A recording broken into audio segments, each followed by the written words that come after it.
주님께서 여러분과 함께 루카가 전한 거룩한 복음입니다.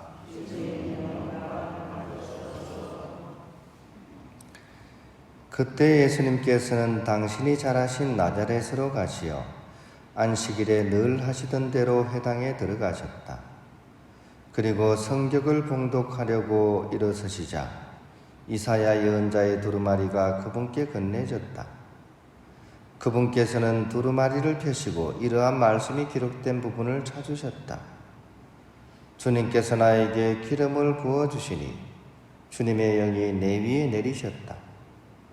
주님께서 나를 보내시어 가난한 이들에게 기쁜 소식을 전하고 잡혀간 이들에게 해방을 선포하며 눈먼 이들을 다시 보게 하고 억압받는 이들을 해방시켜 내보내며 주님의 은혜로운 해를 선포하게 하셨다.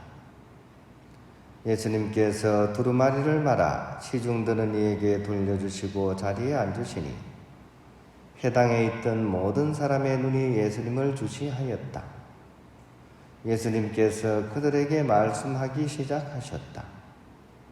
오늘 이 성경 말씀이 너희가 듣는 가운데에서 이루어졌다. 그러자 모두 그분을 좋게 말하며 그분의 입에서 나오는 은총의 말씀에 놀라워하였다. 그러면서 저 사람은 요셉의 아들이 아닌가 하고 말하였다. 예수님께서는 그들에게 이르셨다. 너희는 틀림없이 의사야 내 병이나 고쳐라 하는 속담을 들며 내가 카파르나움에서 하였다고 우리가 들은 그 일들을 여기 내 고향에서도 해보아라 할 것이다. 그리고 계속 이르셨다. 내가 진실로 너희에게 말한다. 어떠한 예언자도 자기 고향에서는 환영을 받지 못한다. 내가 참으로 너희에게 말한다. 3년 6개월 동안 하늘이 닫혀 온 땅에 큰 기근이 들었던 엘리야 때에 이스라엘에 과부가 많이 있었다. 그러나 엘리야는 그들 가운데 아무에게도 파견되지 않고 시돈 지방 사렙타의 과부에게만 파견되었다. 또 엘리사 예언자 시대에 이스라엘에는 나병 환자가 많이 있었다. 그러나 그들 가운데 아무도 깨끗해지지 않고 시리아 사람 나아만만 깨끗해졌다. 회당에 있던 모든 사람들은 이 말씀을 듣고 화가 잔뜩 났다. 그래서 그들은 들고 일어나 예수님을 고을 밖으로 내몰았다. 그 고을은 산 위에 지어져 있었는데 그들은 예수님을 그 벼랑까지 끌고 가 거기에서 떨어뜨리려고 하였다. 그러나 예수님께서는 그들 한가운데를 가로질러 떠나가셨다. 주님의 말씀입니다. 평을 빕니다.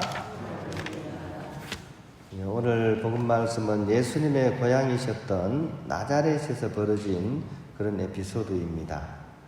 처음에는 아주 분위기가 좋았습니다. 이렇게 예수님께서 이렇게 두루마리 성경, 특히 이사야서 말씀이 적힌 부분을 낭독하고 나자 사람들이 다들 좋게 말하면서 놀라워했다고 이렇게 적혀져 있습니다.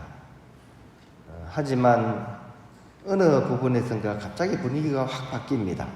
그 시작이 바로 저 사람은 요셉의 아들이 아닌가 하는 말이 이루어지고 난 뒤부터 완전히 분위기가 확 바뀌어져 버립니다.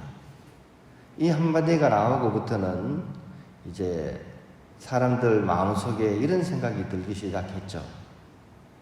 목수 요셉의 아들 따위가 감히 우리를 가르치려고 들다니 이런 마음이 든 겁니다. 그래서 나중에는 화가 잔뜩 났고 결국 예수님을 벼랑까지 끌고 가서 떨어뜨리려고 하는 그런 사단까지 이렇게 이어지게 됩니다. 그래서 예수님께서는 이곳에서 하느님의 기적을 하나도 하실 수가 없었습니다. 왜냐하면 사람들의 믿음이 전혀 없었기 때문입니다. 안타깝게도 그들이 처음에 예수님께서 성경 말씀을 딱 읽으셨을 때 그 말씀에 집중을 했었으면 전혀 다른 복음 말씀이 됐을 텐데 하는 그런 안타까움이 듭니다. 그런데 이 사람들은 목수 요셉의 아들 아닌가 하는 이 말마디에 그냥 확 쏠려가지고 거기에 이제 분위기가 전도돼가지고 사실은 정말 중요한 것을 놓치게 되는 그런 결과를 가져오게 됩니다. 오늘 예수님께서 읽으신 그 이사야서의 말씀은 이 성령이 내 마음에 이렇게 오셔서 이제 그분께서 활동하시면 이제 나는 하느님의 그런 사도가 되어서 가난한 사람들에게 기쁜 소식을 전하고 갇힌 이들에게 자유를, 장님에게는 밝음을, 묶인 이들을 풀어줄 노래 가사도 있잖아요, 그죠? 그것처럼 하느님의 일, 이런 일에 이제 내 온 삶이 이제 이렇게 투신을 할 수 있을 텐데 하는 이제 그런 측면에서 너무나도 중요하고도 감동적인 그런 말씀이 이렇게 우리 마음속에 뿌리 내렸을 텐데 사람들은 오히려 그런 인간적인 세속적인 그런 말마디 속에 이제 생각과 마음이 이렇게 빠져들다 보니까 결국 그 생명의 말씀 자체를 가려버리고 그 본질을 왜곡해서 받아들이게 됩니다. 그리고 정답을 놓치고서 엄한 답을 내놓게 되죠. 요셉의 아들 따위가 라는 이런 결론이 지어져 버리게 되는 겁니다.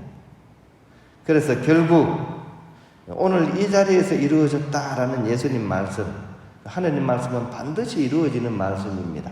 그런데 이 말씀이 결국 뿌리를 내리고 열매를 맺지 못하고 결국은 그 기회를 날려버리게 되는, 이 사람들은 화를 내고 화풀이 하는 데는 성공했을지 모르지만 결국 자기들에게 다가온 이 구원의 말씀이 성취될 수 있는 기회, 내 삶에 구원이 다가올 수 있는 기회, 메시아를 만날 수 있는 기회 자체를 날려버리게 되는 그런 슬픈 결론을 향해서 이렇게 나아가게 됩니다.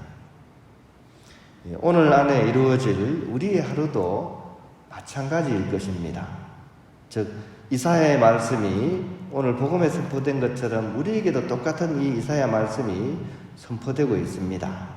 가난한 이들에게 기쁜 소식을 전하고 갇힌 이들에게 자유를 전하며 장님에게는 밝음을, 묶인 이들에게 풀어주는 일, 이것은 바로 하느님의 일입니다.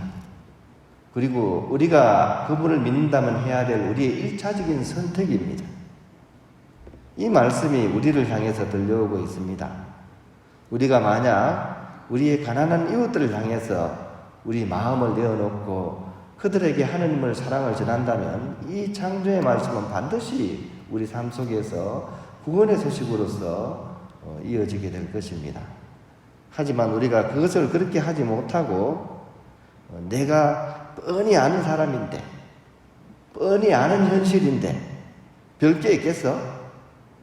만약 이렇게 한다면 우리 또한 나자렛 사람들의 그런 우를 범할 수 있는 것이죠. 반대로 나에게 다가오는 그 모든 사람과 소식들을 하느님의 말씀으로서 여기고서 받아들이고 귀를 기울인다면 우리는 그 사람을 통해서, 그 사건을 통해서 구원의 소식을 듣게 될 것이고, 그렇게 할 수 있는 사람이 바로 그리스도인이라는 사실을 우리가 꼭 기억했으면 좋겠습니다.